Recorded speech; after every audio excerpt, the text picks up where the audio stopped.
My own brothers died tragically as well, truth be told.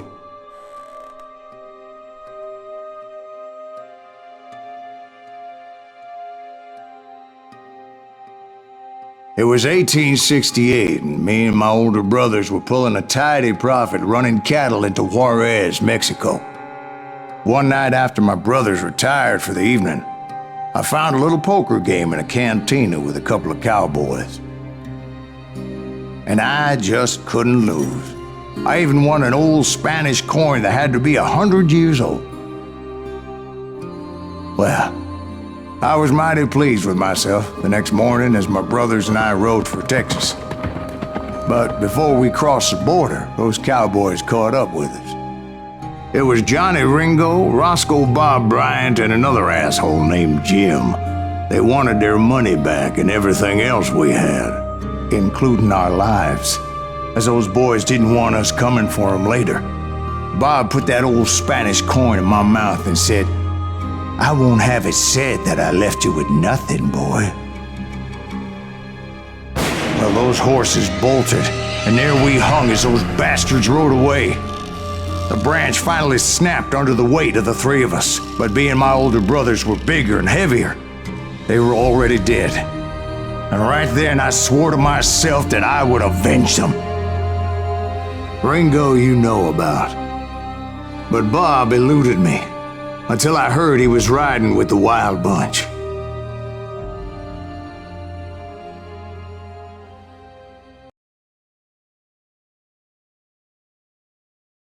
I'd been on their trail for months, ever since they left their hideout in the Bighorn Mountains. Led by Butch Cassidy, they were a loose association of outlaws who robbed banks and trains from Colorado to Montana.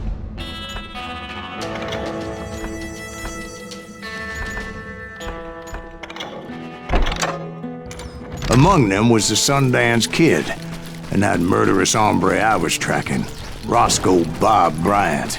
Were you a part of that giant Pinkerton posse after the Wild Bunch? No, boy. A circus like that would have slowed me down. Besides, I wanted Bryant all to myself. I'd heard about a large shipment of gold being transported to Wilcox, Wyoming on the Overland Flyer. I figured the Wild Bunch would likely hit such a treasure, and by God, I figured right. They blew the bridge with the intention of forcing the train to stop. Well, I assumed the Wild Bunch was likely in the still intact part of the train high above. I was determined to make that sumbitch Bob pay for what he did to my brothers.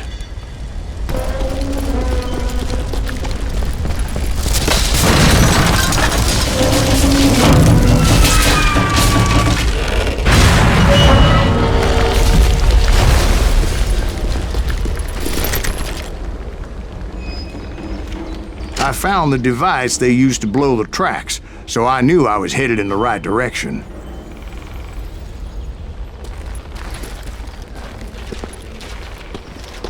My ears are still ringing from blowing up that bridge. What'd you say? I can't hear a goddamn thing. Well, I made my way off unscathed and came upon a few members of the gang and had no choice but to dispatch them. Shit, that's Silent Weed. From there, I had to negotiate an even more precarious route. You can run, but you can't hide. But first, I would need to get my ass out of there.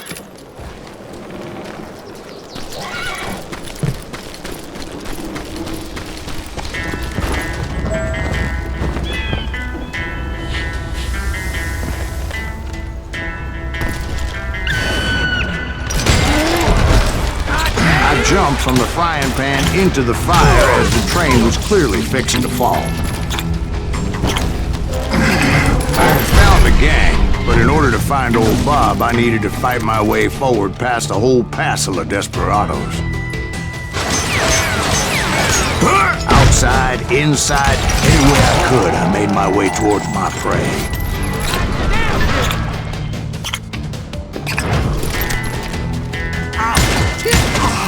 Well, what about the passengers? It was mostly a freight train, as I recall.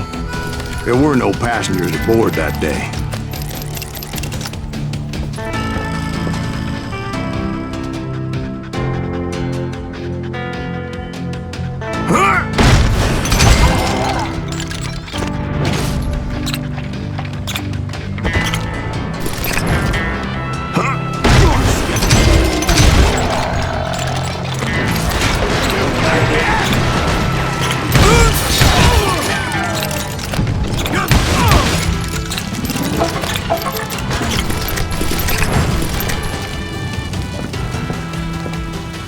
I mentioned before, I am not fond of heights.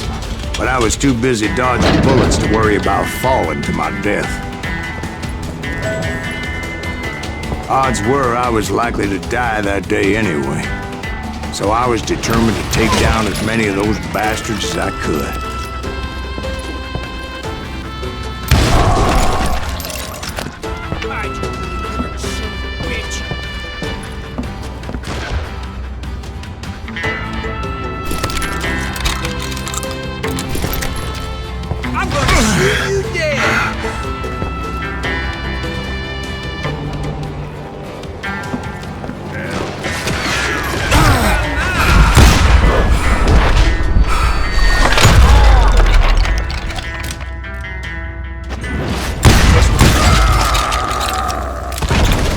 It was like shooting ducks in a shooting gallery.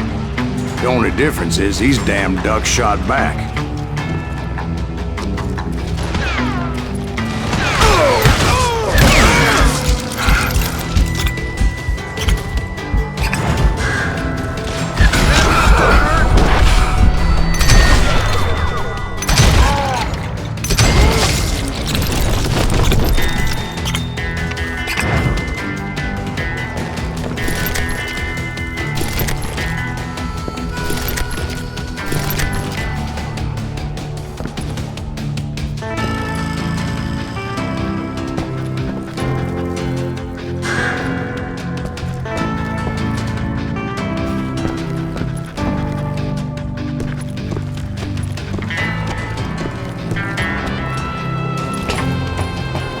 I kept hoping the law would show up and give me a You hand. mean like that giant Pinkerton posse that I read about? Did they come riding in, guns a-blazing to help?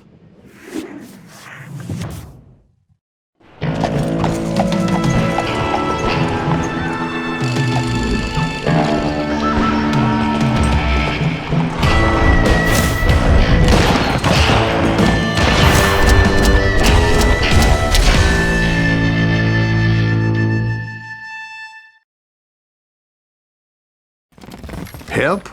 From the Pinkertons? No, son. I had to fight the wild bunch all by my lonesome, as usual. Who the hell is that? He's out of his mind! Take cover! Retreat! Retreat!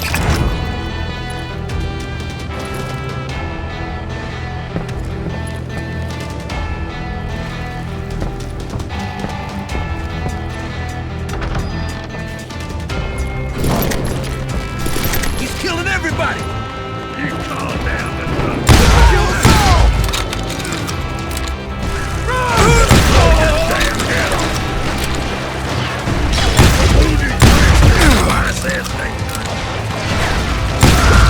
God damn you!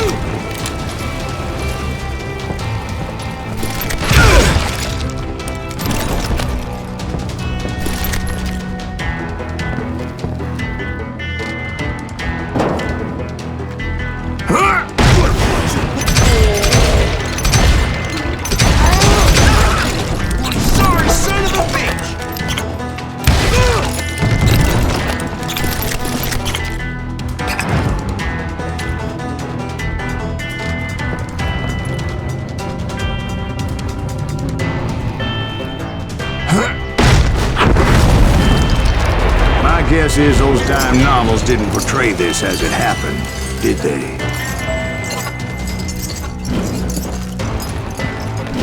Only a few stragglers were left. I had to cut them down pronto if I was going to stay on old Bob's trail.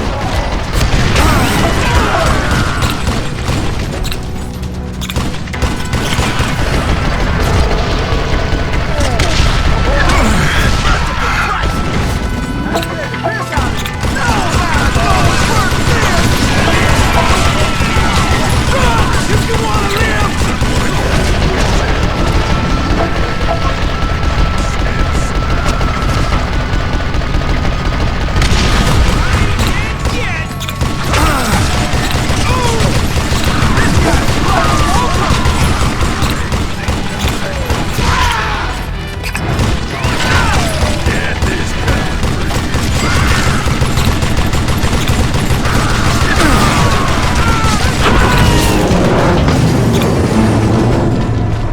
Once I silenced all those guns, I went searching for my nemesis, determined to finally have my justice. But the only survivor who welcomed me was George Flat-Nose Curry. Who was he? The fastest gun in the gang.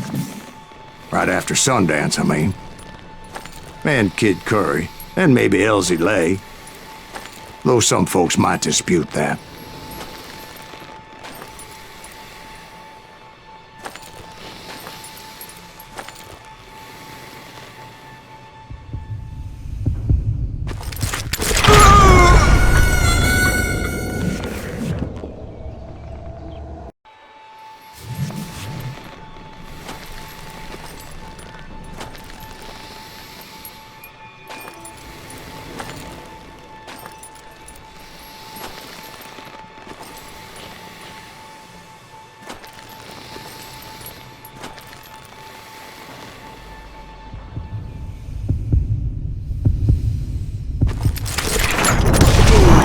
On that very same day, Butch Cassidy and the Sundance Kid decided to leave the Wild Bunch behind and decamped for South America.